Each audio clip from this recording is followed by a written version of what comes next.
I feel like when you're scared to die, to some extent, you're scared to live life. I don't think you should ever have to have a reason to love somebody. God really snapped with this life shit. Yeah.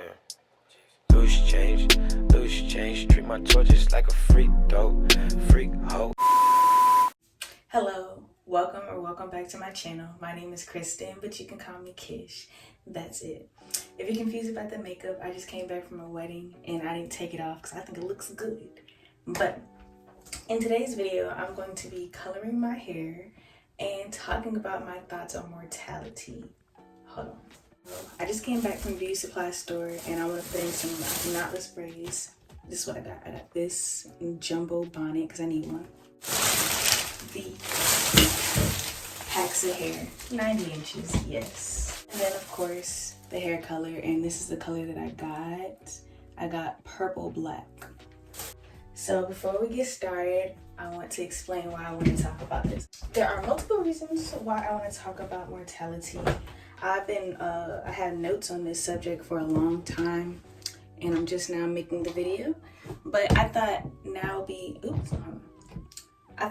be a good time to make this video because spooky season approaches. Today is September 24th, 2022. It's almost spooky season for real. So I wanted to talk about my thoughts on mortality and give my insight. So my other phone is dead. So if you see me look over here, it's because I'm looking at my laptop. I emailed the notes to myself. So firstly, to give y'all a little background, a little definition. If you don't know what mortality is, put up the definition on Google. Yeah. Mortality is the state of being subject to death. Also, death, especially on a large scale. Second definition of mortality. Now I know I said spooky season is the reason I want to talk about this. I just feel like this is the appropriate time to bring it up because I would have talked about it at any time. But basically, I wanted to talk about mortality because I feel like a lot of people are scared to die. And that's like a natural fear. Like everybody's scared to die, you know, so on and so forth. But I wanted to talk about my thoughts on it and why I'm not necessarily scared to die. I'm not rushing death by any means, but I'm not scared to die. So this is what I wrote. I wrote this like a while ago. So I feel like when you're scared to die, to some extent, you're scared to live life. Like the fear of death is a natural like survival instinct. It's what stops you from doing stupid things and getting into like avoidable trouble, like that could cause you to have early death.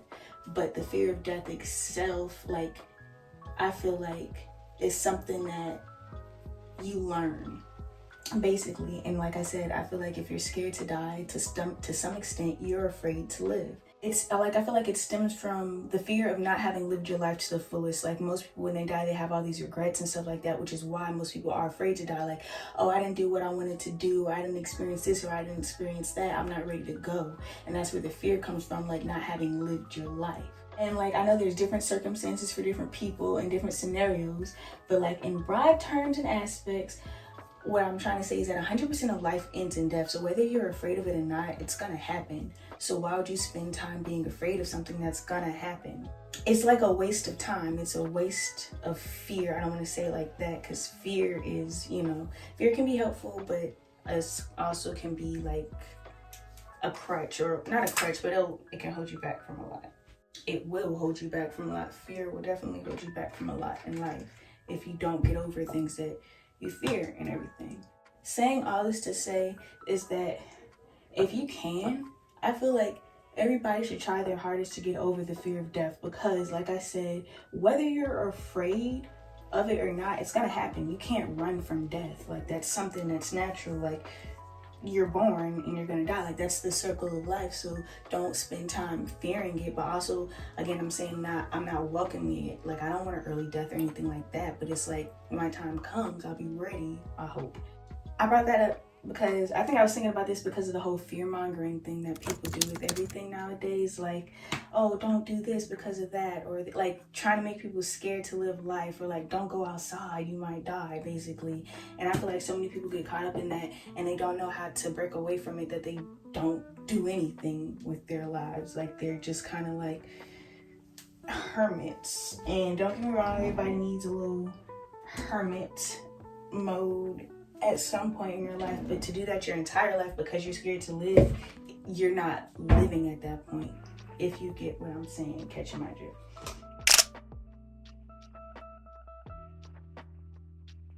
It was a shorter conversation than I thought I was gonna have.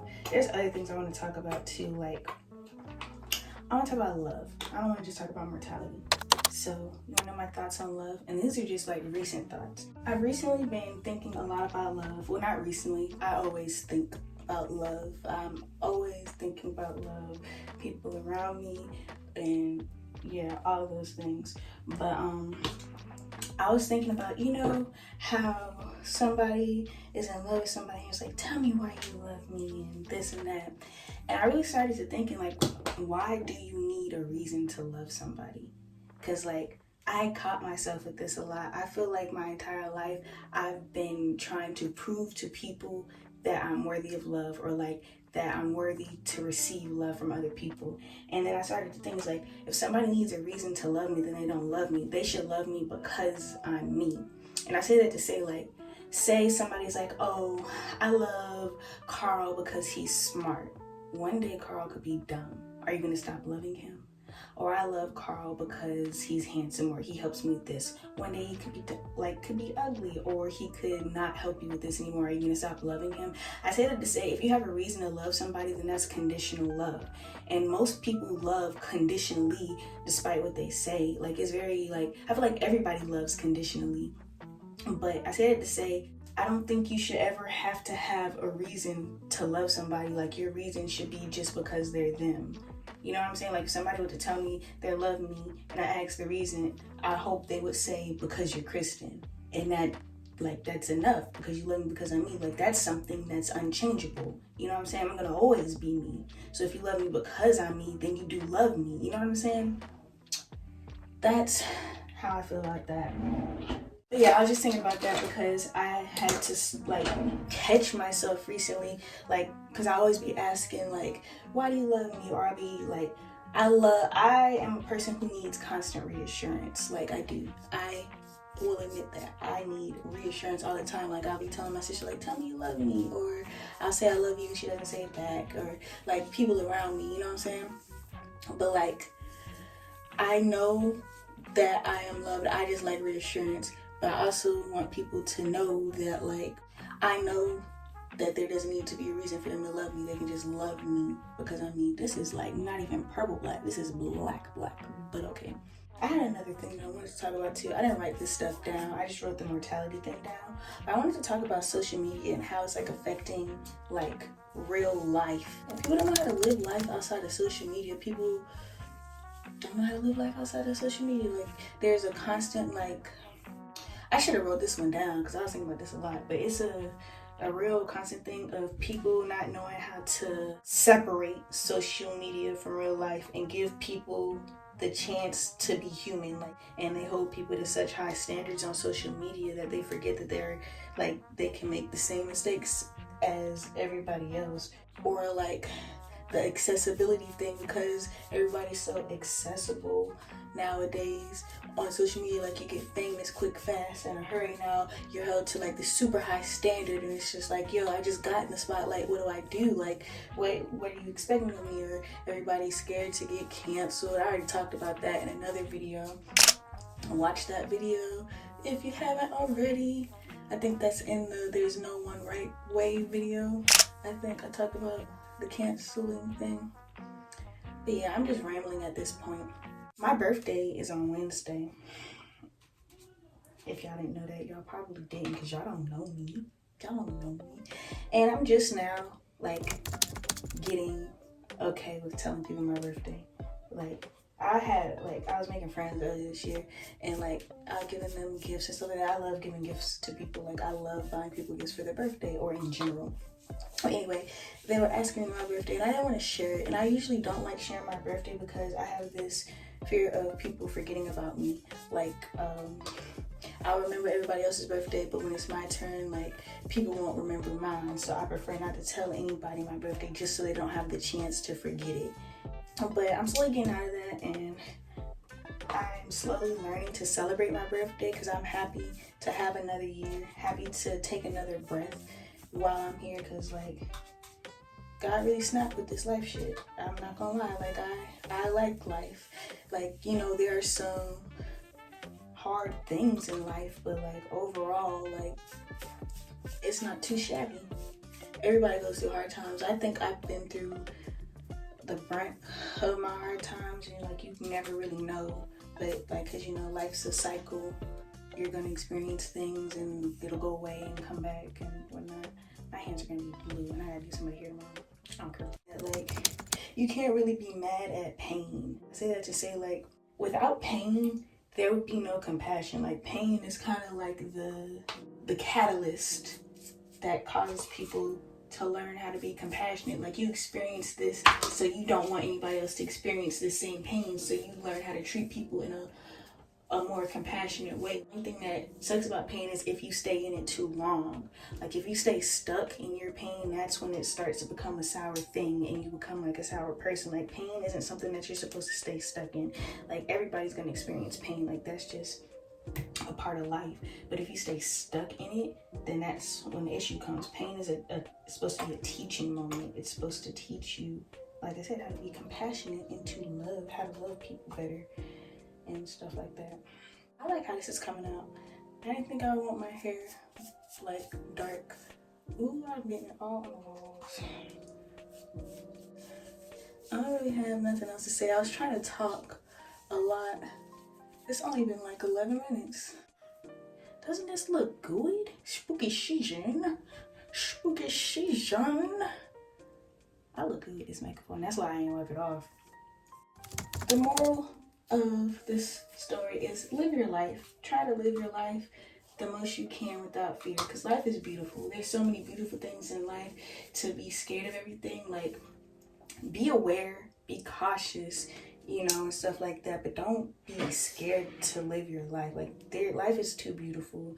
Like, you experience like the sunshine and the rain and the wind, and that's a beautiful thing. Like, and you experience that with like 7 billion other people who experience the same thing as you, but the difference is y'all experience it in a different way. Like, you should be out there talking to people about that. Like, you should be out there talking to people like, yeah, I saw the rain. Yeah, I saw it too. How did it make you feel? Type shit. I'm really just repeating a lot of the conversation I was having yesterday. But I be really wanting to talk to people about, like, I guess trivial things like that, but I don't think that's trivial. I feel like everything else is trivial. I feel like that's something that people don't appreciate as much as they should. Like, yo, you saw the sun today. Some people can't see. You're taking breaths right now without having to use an oxygen tank. Like, that's beautiful. Like, you really out here feeling the wind on your skin and feeling these rain droplets. Like, that's like a beautiful thing. Like, life is really beautiful. Life is too beautiful to be scared to live. I'd be so happy for people around me, for real. Like, it'd be like I am experiencing the same things they experience in life. How happy I'd be for people. And I feel like it's okay to not always be happy for someone, but don't express that you're not happy for them. Just keep that to yourself. You know what I'm saying? Like, you can be happy for someone, but also wish it was you. Like, I feel like that's something people don't talk about a lot. Like, and that's a natural thing, but that's another thing that can turn sour really fast. So make sure you catch yourself. Like, it's natural to feel like that, but catch yourself so you don't turn nasty because of a jealousy thing. This is it in my hair. I'm gonna come back when it's rinsed out and blow dried.